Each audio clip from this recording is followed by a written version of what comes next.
Hello and welcome to the second edition of our special coverage of the Ebola outbreak in West Africa.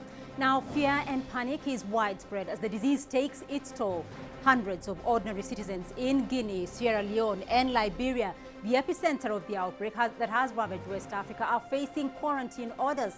The deadly viral disease with no known cure has claimed over 1,000 lives. Over 2,000 others have been infected since Ebola was first reported in Guinea in February of this year. Now, a host of airlines have suspended flights to Conakry, Freetown and Monrovia.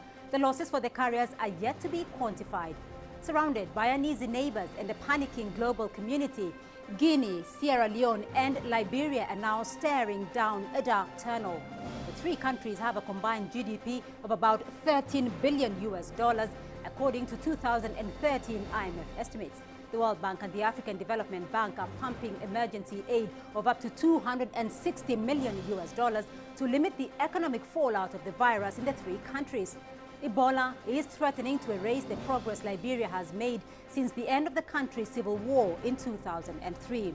The $2 billion economy relies on World Bank aid and grants for about a third of its budget. The lockdown has reduced Freetown in Sierra Leone to a ghost town. Farmers and their families have fled cocoa, rice and peanut plantations. Agriculture makes up more than half of Sierra Leone's economy. Now, forecasts show output of the chocolate-making ingredients will sharply drop this year. And analysts are warning that the Ebola crisis could slow growth rates in Guinea, Sierra Leone and Liberia, the three worst affected countries, by up to 2 percentage points. Shortages of food, fuel and other supplies have started to bite as the nearest big port, Abidjan in Cote d'Ivoire, has banned all ships from the Ebola-affected countries. Now let's go to Nigeria. While that country appears to be containing the disease, the consequences for the West African oil and gas industry would be considerable if it spreads further, according to projections.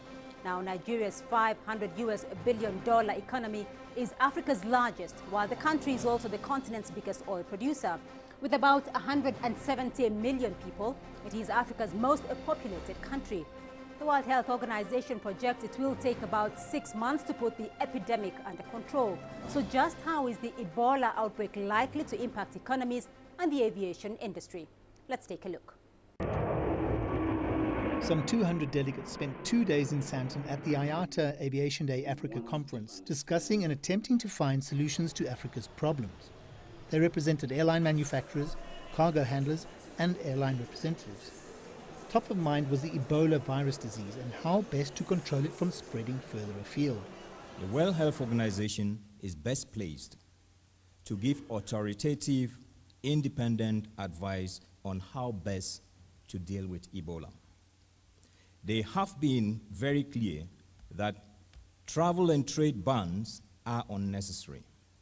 Unless this advice changes, we hope that countries working hard to eradicate Ebola continue to benefit from connectivity. We have identified key challenges confronting the aviation industry and propose solutions to try and address these key challenges, which include safety, security, market access. It also includes high cost of operations and infrastructure limitations. I think the major part that people in this conference recognize that there is a problem. And I believe when you recognize that there is a problem, you've solved 50% of it. And most of the stakeholders who were present in the meeting realize that they need to work together, they need to work with each other, to collaborate, cooperate, to come up with solutions to solve the interconnectivity of African cities. A common theme here at the IATA conference was liberalization. That's of the airways, where people can fly between countries seamlessly. There's a need for the African countries to liberalize their policies, open market access, allow people to travel more freely. You still have very strong visa restrictions, entry restrictions, very high taxation on passengers, and this is something that is really not helping the growth of economies. In order for Africans to travel intercontinentally, they're going to need to be able to afford those prices of airline tickets. IATA has been working with various African governments on ways to reduce industry costs, particularly cost of airport infrastructure, We are also working with some governments in countries where taxes and charges are very high, with a view to convincing governments to bring down these taxes and make air transport more competitive. All what we do is we lay out the picture in front of the governments, and the governments that are smart and know the value of aviation will adapt it and adopt it and embrace it. And I think many countries have done so. We've seen several countries, I mean, in Africa itself, that are doing such a great job in really supporting the aviation industry, and they're realizing the benefits of it immediately.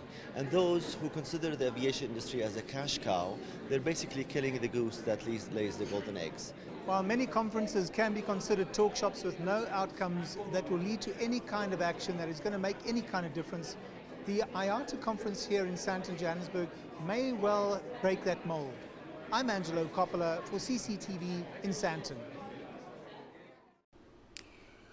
Well, Guinea, Sierra Leone and Liberia are facing an economic downturn as a result of the outbreak. Now, should airlines maintain services to Ebola-hit regions that need connections with the outside world? In light of what's happening in West Africa, what moral responsibility do airlines actually have? Well, joining us on the line from Singapore to put some perspective on this issue is Mr. Albert Chung, Southeast Asia spokesperson of the International Air Transport Association, IATA. In studio with me is Dr. Lubano Kizito, a researcher at the Kenya Medical Research Institute. And also joining me is Mr. David Owiro, a policy analyst at the Institute of Economic Affairs. Gentlemen, welcome to the program. Albert, in Singapore, I'll start off with you now. IATA says the travel bans are necessary. It cites the World Health Organization advised that aviation does constitute a low risk for Ebola transmission. Yet we are seeing governments and airlines across the region panicking over this situation. Now, what is IATA's recommendation based upon? Well, from the industry's point of view, we follow the guidance that's given to us from the experts, and in this case, the experts are the World Health Organization. They've recommended there's no need for any travel ban or any ban on transport of international trade. They've advised that the risk of transmission of Ebola by air is very low.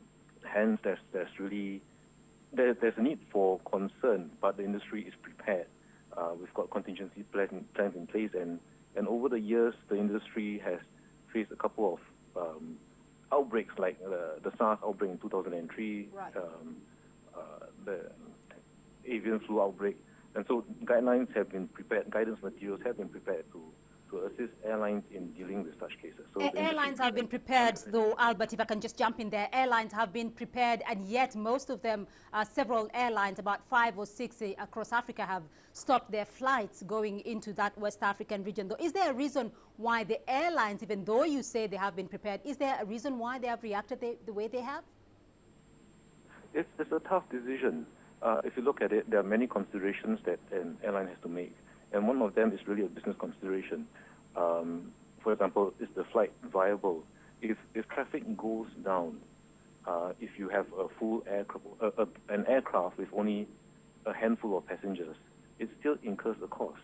You incur the cost of the staff on board the flight, the cabin crew, the flight crew, right. Incur the cost of fuel, incurs the cost of parking at the airport.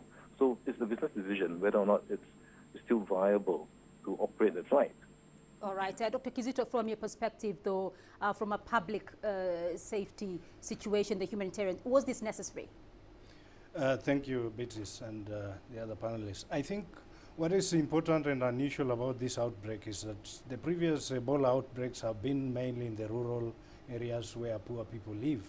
But unlike before, this one is in the capitals, and there's already evidence of spread via people traveling through the air.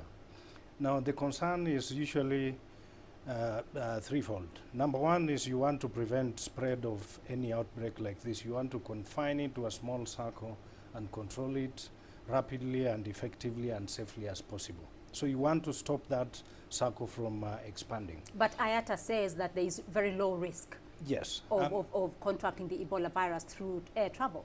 I'm coming to that.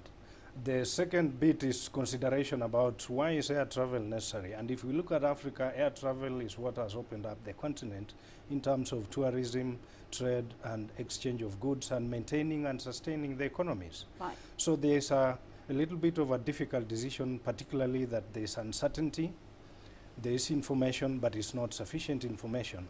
So therefore, there's need to balance the essential requirements that we won't look morally as though we are discriminating and isolating people who are in need of support from outside, but at the same time, we are also trying to balance the need to avoid, in terms of reverse isolation, avoiding people going there to pick the infection and take it perhaps to regions that we would not want it to go to. David, assess for us, though, the economic impact of this. I think it's quite significant because it's now almost becoming a global epidemic. And the problem with the global epidemics is that when it comes to public health concerns, you want to quarantine the disease and you want to limit contact of infected persons with other people. So the naturally affected sectors are usually tourism and retail trade sectors. So as you can see now, the first, of course, casualties, so to speak, would be the airline industry and so forth. But apart from these two specific industries, if you look at how those industries are interlinked with other sectors of the economy, right, usually it goes beyond the people who are affected, because the traditional way of looking at such epidemics usually is what does it cost to medically treat or deal with the epidemic. But the economic impacts are usually much, much broader than that.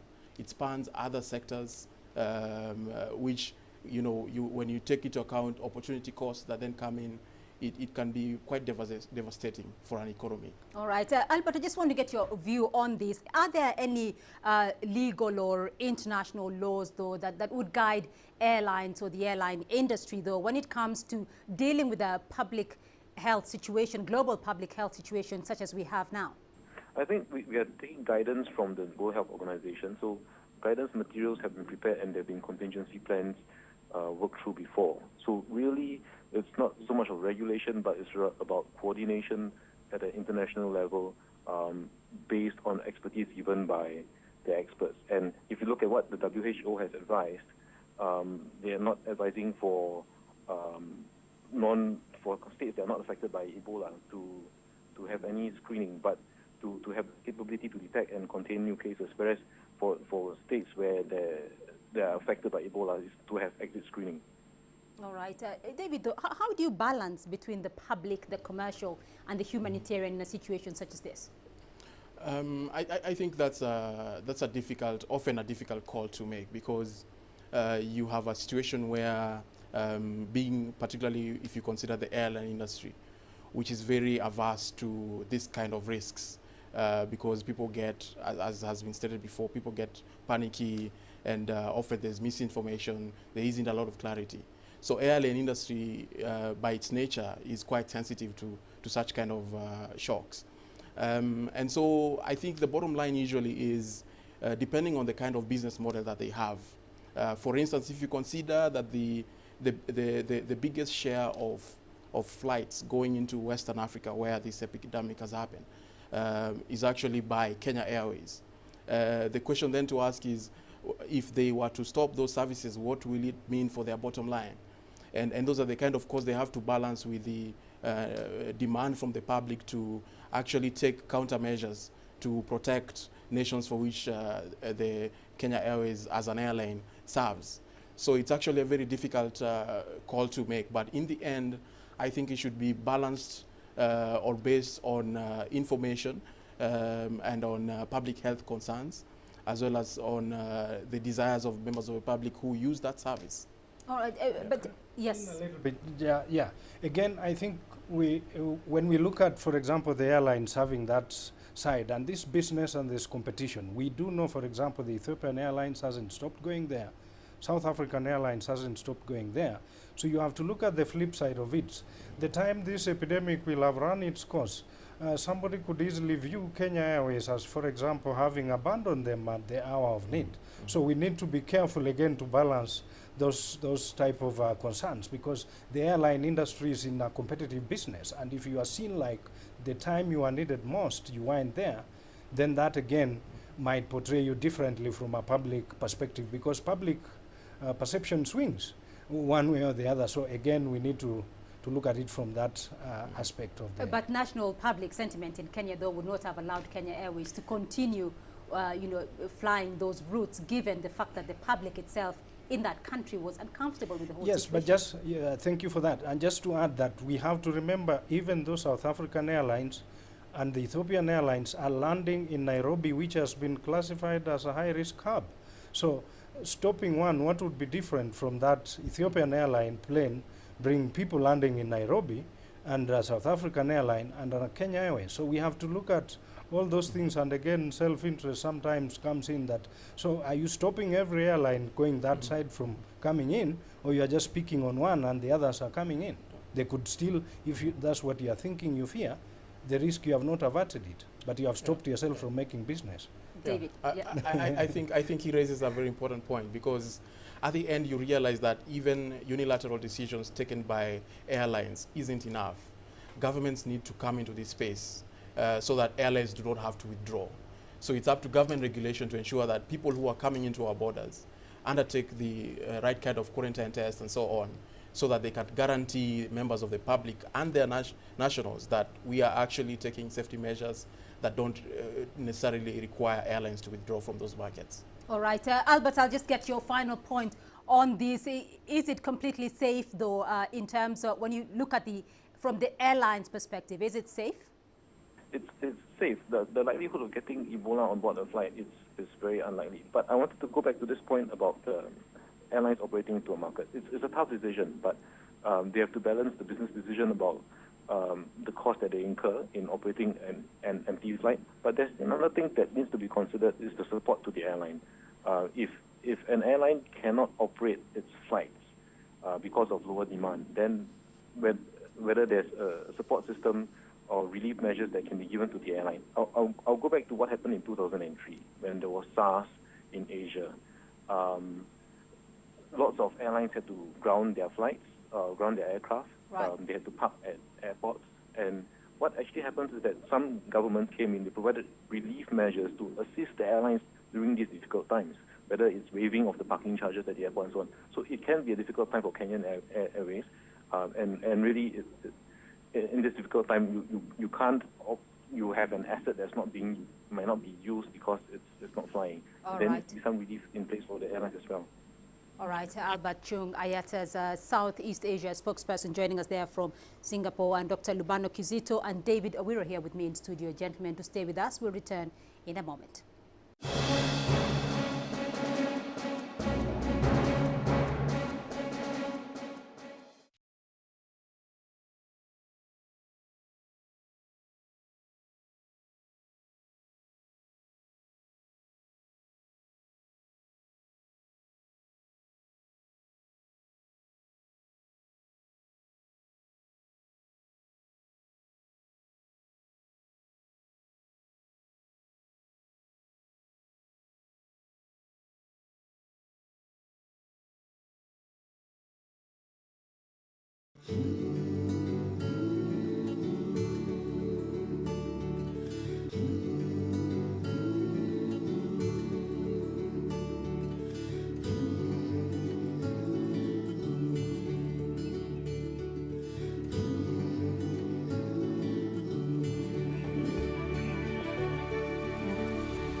Welcome back to the program. So how can the disruptive effects of panic and confusion be reduced in the wake of such outbreaks? And what can the global community do to stem the future outbreaks? Well, still with us here in studio is Dr. Lubano Kizito, a researcher at the Kenya Medical Research Institute, and David Awiro. Dr. Kizito, let me start off with you on this one. I mean, one of the things that this outbreak has shown us is the very fragile nature of the various institutions there in Liberia, Sierra Leone, and Guinea as a first priority post-reconstruction after the outbreak? What should that be? Thank you. I think one of the things is that this is a big wake-up call for public health, not only for Africa, but also for the global community, to be able to demonstrate how we can be able to respond to these challenges. Notwithstanding going forward, I believe it is now time for the African governments, leadership, and the whole population, the citizenry, because dealing with such things is everybody's business, to be able to invest right now into public health systems and systems that are able to respond adequately, at least to this type of challenges, because there are still going to come some more. And then try to also sort out our political issues, because if you look at the biggest economy in Africa, Nigeria, Right. is still dealing with other emergencies about the civil unrest and stuff like that. So I think we need to invest, and we need to resolve the other issues that are always going to outstretch and overstretch the weak economies. From your perspective, where should the first reconstruction be?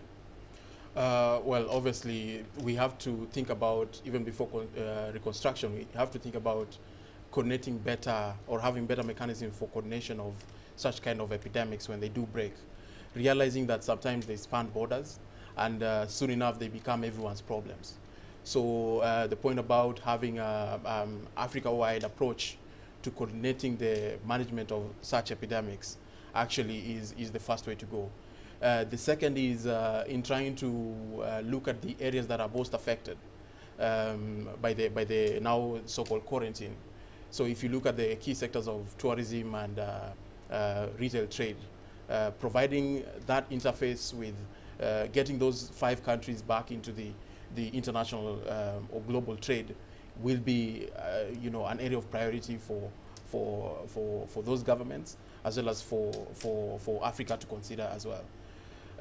Thirdly, if you consider that the infrastructure, public health infrastructure itself within those countries are not perhaps the most optimal resources, Right. then obviously investments, coordinated investments in those countries on public health, as has been stated, would be of a priority. If you look at 2 of those countries, though, Liberia and Sierra Leone, are post-conflict countries. Certainly. I mean, can they really recover? Certainly they can, because they have a huge stock of extractive sector, certainly much more significant than other sectors. Even the agricultural sectors are also vibrant. So those perhaps offer avenues for potential investment. Because if you consider that apart from the issues that the epidemic is now forcing the world to deal with, we have the broader reconstruction issues of these countries that have now emerging out of civil wars and so on. So investing in formal institutions is something that we have to think about, so that internal economic policy management perhaps can be enhanced. David, we are already seeing world projections that these economies are going to decline maybe by 2 percentage points in the coming years as a result of this outbreak. I mean, how are we assessing the economic downturn for these countries at the moment?